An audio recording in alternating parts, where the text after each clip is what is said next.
अब दूसरी बहुत इंपॉर्टेंट खबर जो हिजबुल्लाह की तरफ से आई है, जो लेबनान की तरफ से आई है, वो ये कि आज हिजबुल्लाह ने बहुत बड़ा दावा किया है। हिजबुल्लाह ने कहा कि साउथ लेबनान में जो आईडीएफ की चौकियां हैं, जो इनके मिलिट्री कैंप है, उस पे हमने बहुत कामयाब हमले किए हैं। ईरान की सभ्यता को मिटा देंगे, हम पूरी तहजीब को मिटा देंगे। यानी इशारा दिया कि हम परमाणु बम उससे हमला कर देंगे। हमला भरपूर हुआ, 500 जंगी जहाज के जरिए से हमला किया गया, लेकिन नतीजा क्या हुआ कि कोई एक भी ऑब्जेक्टिव, एक भी मकसद अमेरिका हासिल नहीं कर पाया, ना इजराइल हासिल कर पाया।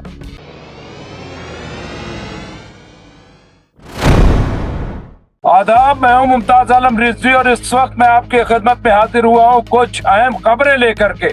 मैं बात करूंगा ईरान की, फिलिस्तीन की, अमेरिका, इजराइल और पूरे मिडिल ईस्ट की। और इस वक्त की बड़ी खबर यह है कि जो पाकिस्तान के जनरल हैं आसिम मुनीर, अब वो भी ईरान रास्ते में है, पहुंच चुके हैं, ऐसा कहा जा रहा है। और बहुत तेजी से ये खबर गर्म है। आपको पता है कि पहले ही हफ्ते में 2 बार जो पाकिस्तान के गृह मंत्री, वजीर दाखिला सैयद मोहसिन नकवी, वो ईरान गए। अगर ये कहा जाए तो गलत न होगा कि ईरान में डेरा डाल दिया। आखिर इसके पीछे वजह क्या है? क्या आसिम मुनीर को इतनी फिक्र हो गई ईरान की, या आसिम मुनीर को इतनी फिक्र हो गई अमेरिका की? आखिर आसिम मुनीर ईरान का चक्कर क्यों लगा रहे हैं? किसको धोखा दे रहे हैं? या कहां से इनको ये कहा जा रहा है कि आप यहां जाइए, यहां जाइए? क्या ये जो अमेरिकी सदर है डोनाल्ड ट्रंप, उनके कहने पे ये पाकिस्तान का चक्कर लगा रहे हैं? चक्कर लगा रहे हैं तो क्यों? वजह क्या है? क्या अमेरिका पाकिस्तान के थ्रू कोई बड़ी डील करना चाहता है और अमेरिका आज की तारीख में इजराइल को इग्नोर करना चाहता है, इजराइल को साइड लाइन में रखना चाहता है? वो चाहता है कि ईरान के साथ एक अच्छी डील हो जाए, क्योंकि जो अमेरिका के वाइस प्रेसिडेंट हैं जेडी वेंस, उन्होंने बहुत वादे लफ्जों में कहा है कि भाई 47 साल से हम लोग टकराव की सूरत में, हम लोग जंग के हालात में, ऐसा वक्त आ गया है कि हमें साथ बैठना चाहिए, हमें कुछ पॉजिटिव सोचना चाहिए, ये कहना है। तो क्या उस एजेंडे को लेकर के आसिम मुनीर जा रहे हैं? क्या उस एजेंडे पर मोहसिन नकवी बात कर रहे हैं, या कोई और पक रहा है? कुछ है क्या?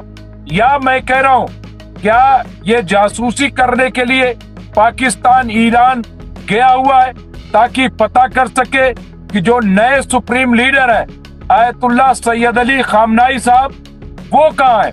आखिर क्या इसके पीछे? क्योंकि चर्चा बहुत ज्यादा है, बार बार तमाम मैं देख रहा हूँ, अल जजीरा को देखा, दूसरी इंटरनेशनल जो एजेंसीज हैं उनको मैंने खंगाला, हर जगह बड़े जोरों शोर से ये चल रहा है कि पाकिस्तान के जनरल आसिम मुनीर ईरान जा रहे हैं, ईरान पहुंच चुके होंगे, वहां मुलाकात करेंगे, बातचीत करेंगे, ऑफिशियल से मिलेंगे, वहां वजीर खारजा सैयद अब्बास अरागची से मिलेंगे।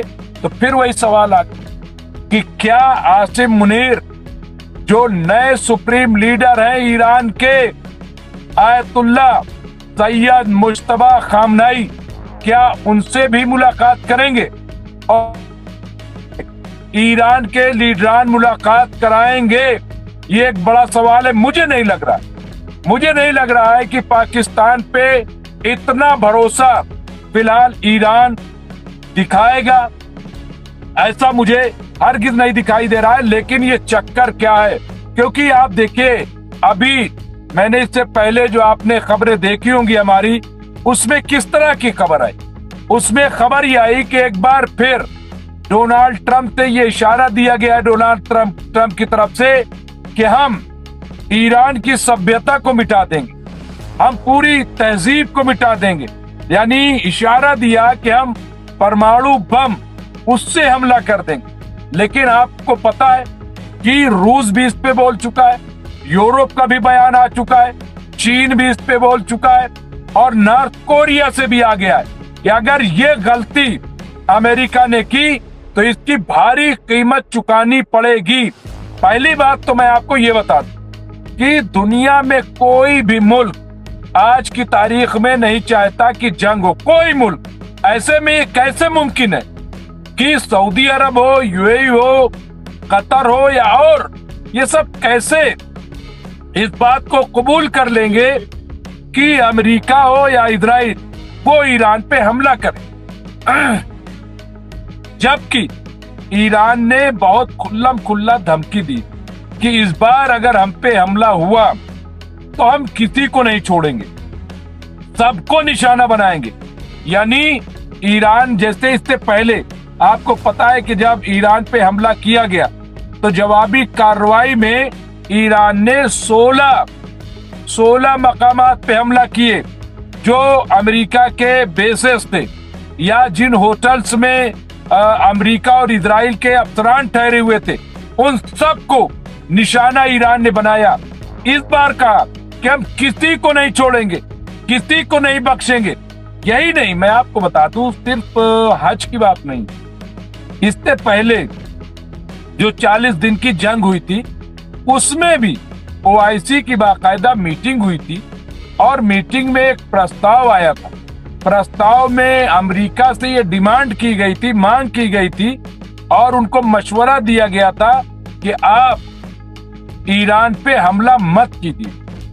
ये बाकायदा। दूसरा, कतर ने कहा था कि अगर आप ईरान पे हमला करोगे तो मिडिल ईस्ट का नक्शा बदल जाएगा। तीसरा, सऊदी अरब ने जो क्राउन प्रिंस है मोहम्मद बिन सलमान, उन्होंने कहा था कि अगर आप हमला करोगे और हमारे बेसिस का इस्तेमाल होगा, अगर पलट के ईरान सऊदी अरब पे हमला करता है, बेसिस पे हमला करता है यहाँ के, तो हम उसे अरब पे हमला नहीं मानेंगे। ये तमाम बातें आई, बावजूद इसके हमला किया गया। हमला भरपूर हुआ, 500 जंगी जहाज के जरिए से हमला किया गया। लेकिन नतीजा क्या हुआ कि कोई एक भी ऑब्जेक्टिव, एक भी मकसद अमेरिका हासिल नहीं कर पाया, ना इजराइल हासिल कर पाया। न वहां की रिजीम चेंज हुई, न वहां न्यूक्लियर प्लांट तबाह बर्बाद हुए, न वहां मिसाइल का प्रोडक्शन रुका, न स्टेट ऑफ हुर्मुज पे कब्जा हो सका। कुछ भी अमेरिका हासिल नहीं कर सका। तो अब टेबल टॉक होनी है, मुज़ाकरात होने हैं। मुझे ऐसा लग रहा है कि आसिम मुनीर या पाकिस्तान जो लगा हुआ है, ये अमेरिका के कहने पे, डोनाल्ड ट्रंप के कहने पे वहां पे बातचीत हो रही है और बातचीत का एक ही मकसद है कि किसी तरह से मुज़ाकरात हो जाए, बातचीत हो जाए। और मुझे ऐसा लगता है कि कोई न कोई रास्ता निकलेगा, क्योंकि महंगाई अमेरिका में बहुत तेजी से बढ़ रही है और डोनाल्ड ट्रंप आवाम को बार बार ये यकीन दहानी करा रहे हैं कि जैसे ही ईरान के साथ हमारी बातचीत होगी, महंगाई अपने आप कम हो जाएगी। अब स्टेट ऑफ हुर्मुज पे देखिए कि ईरान का पूरी तरह से कब्जा है। ईरान जिसको चाहता है उनके वहां से टैंकर, ऑयल टैंकर और माल बरदार जहाज गुजर रहे हैं। हिंदुस्तान के भी 13 से 14 जहाज जो है वो स्टेट ऑफ हुर्मुज से निकल चुके हैं। तो ये हिंदुस्तान के लोगों के लिए खुशखबरी है कि उन्हें अब किसी तरह की किल्लत नहीं होगी, जिसका बहुत बड़ा खतरा था। तो एक बात तो ये। अब दूसरी बहुत इंपॉर्टेंट खबर जो हिजबुल्लाह की तरफ से आई है, जो लेबनान की तरफ से आई है, वो ये कि आज हिजबुल्लाह ने बहुत बड़ा दावा किया है। हिजबुल्लाह ने कहा कि साउथ लेबनान में जो आईडीएफ की चौकियां हैं, जो इनके मिलिट्री कैंप है, उस पे हमने बहुत कामयाब हमले किए हैं और कई आईडीएफ के जो जवान हैं वो उसमें मारे गए हैं।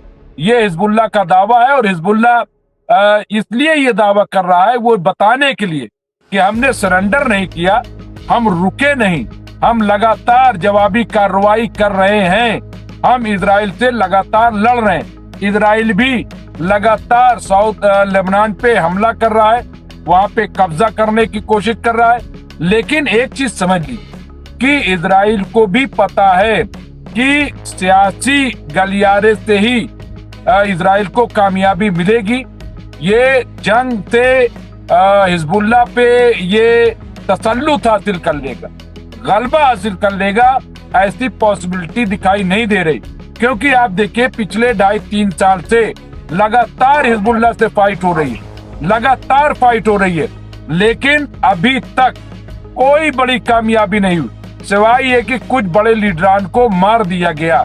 लेकिन ना तो गाजा में हमास ने सरेंडर किया, ना तो लेबनान में हिजबुल्लाह ने सरेंडर किया, और ना तो यमन में अंसारुल्लाह हौती ने सरेंडर किया।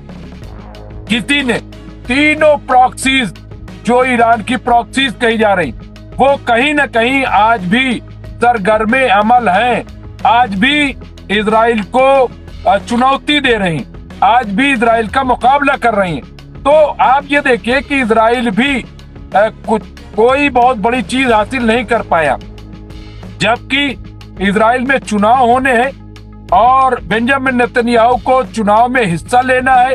बेंजामिन नेतन्याहू चाहते हैं कि किसी तरह से एक ऐसा कुछ हो जाए कि जिससे ये साबित हो जाए कि इजराइल ने बहुत बड़ी कामयाबी हासिल कर ली। अभी आपने देखा कि खबर चलाई गई कि 7 अक्टूबर 2023 से 1000 वर्ग किलोमीटर पर इजराइल ने कब्जा कर लिया और ग्रेटर इजराइल बनाने के लिए रास्ता साफ हो गया। लेकिन क्या हकीकत में ऐसा है? और अगर ऐसा है तो ये किस कानून के तहत हुआ? भाई दुनिया सवाल करेगी। आप कहते हो कि ये हम पे हमला करते हैं, ये आतंकवादी हैं। आपने 1000 वर्ग किलोमीटर पे कब्जा कर लिया तो आतंकवादी कौन हुआ? आप कैसे किसी मुल्क पे कब्जा कर सकते हो? कैसे आप सीरिया पे कब्जा कर सकते हो? कैसे आप फिलिस्तीन पे कब्जा कर सकते हो? कैसे आप लेबनान में और जॉर्डन में कब्जा कर सकते हो? कैसे, किस कानून के तहत? नहीं कर सकते ना। तो अगर आप कब्जा कर रहे हो, मान लो आप ही की बात मान, तो इसको कामयाबी के तौर पे बेंजामिन नेतन्याहू दिखाना चाहते हैं। दूसरा ये कि वो बार बार ये शो करना चाहते हैं कि हम जंग में। क्यों? क्योंकि भ्रष्टाचार के मामले में सुनवाई होनी होती है अदालत में, और बेंजामिन नेतन्याहू को एक लेटर देना होता है कि हम तो हालत जंग में, हम तो जंग लड़ रहे हैं देश के लिए, तो हम कैसे अपीयर हो वहां पे, हम कैसे अदालत में आए। तीसरी चीज ये कि दुनिया के वाहिद शायद ऐसे ये प्राइम मिनिस्टर हैं जो लगातार 70 से 72, 75 बार अदालत को फेस कर चुके हैं। और किस लिए? बदउनवानी, भ्रष्टाचार, घोटाला, रिश्वतखोरी, इस मामले में वो पेश हो चुके हैं। तो ये इस वक्त की सूरत हाल है। गाजा के हालात अच्छे नहीं। गाजा में 700-800 ट्रक माल रोज वहां पहुंचना चाहिए, लेकिन 200-250 ट्रक पहुंच रहे हैं। अभी आपने देखा कि वहां पे फ्रीडम फ्लोटिला और इसके अलावा समूह फ्लोटिला 52-53 जहाज निकले, 500 लोग उस पे सवार थे, सब के सब अरेस्ट कर लिए गए। उनके साथ जो बदसलूकी गई वो भी आपने देखा कि किस तरह से बदसलूकी की गई। अब उन्हें डिपोर्ट किया गया। तो अब इजराइल का भद्दा चेहरा सामने आता। जिन लोगों को गिरफ्तार किया वो बता रहे, हकीकत बयान कर रहे हैं कि भाई हमें तो टेररिस्ट समझ के, हमें तो कह रहे थे भाई इनको जेल भेज दो टेररिस्ट बना करके। तो हमने कौन सा टेररिज्म किया? ना तो हमारे पास बंदूक थी, ना हमारे पास तोप थी, ना हमारे पास कोई हथियार था। हमने तो कुछ खाने पीने का सामान गाजा के मजलूमीन के लिए ले जा रहे थे। तो अब आप देखिए, ऑस्ट्रेलिया हो या पोलैंड हो या इटली हो या कनाडा हो, इन तमाम ममालिक ने मजम्मत की है और इजराइल ने जो हरकत की है उसके खिलाफ जो है आवाज बुलंद की है और कहा ये नाकाबिले कबूल है। तो बहरहाल ये इस वक्त की सूरत हाल है। दो बड़ी अपडेट थी, एक गाजा और लेबनान को लेकर के, और दूसरी ईरान और पाकिस्तान को लेकर के कि किस तरह से आसिम मुनीर जनरल वहां पे गए हैं, जा रहे हैं और वहां बातचीत करेंगे। लेकिन क्या मकसद है, क्या मोटिव है, वो अभी क्लियर नहीं हो पा रहा है। किसको धोखा दे रहे हैं, कितना ईरान यकीन करेगा पाकिस्तान पे, कितना पाकिस्तान पे अमेरिका बिलीव करेगा? बहुत सारे सवाल है। किसकी वजह से जा रहे हैं? क्या चीन इसमें शामिल है? कौन शामिल है? कुछ भी नहीं समझा जा सकता, क्योंकि पाकिस्तान का मामला तो ये है कि उसे पैसे चाहिए। पाकिस्तान का एक ही मुद्दा है, एक ही एजेंडा है कि उसे पैसे कैसे मिल जाए, कहीं से मिल जाए, किसी काम में लगवा दो, किसी काम में लगवा दो। तो वही चीज मैं देख रहा हूं। अब मेरी नजर इन खबरों पे है। जैसे ही कुछ अपडेट होगी वो मैं आपको दूंगा। 10:30 बजे मैं लाइव करता हूं रात में, सुबह 10 बजे लाइव करता हूं दिन में सुबह। तो आप सब उसमें जरूर शिरकत करें। बहुत बहुत शुक्रिया।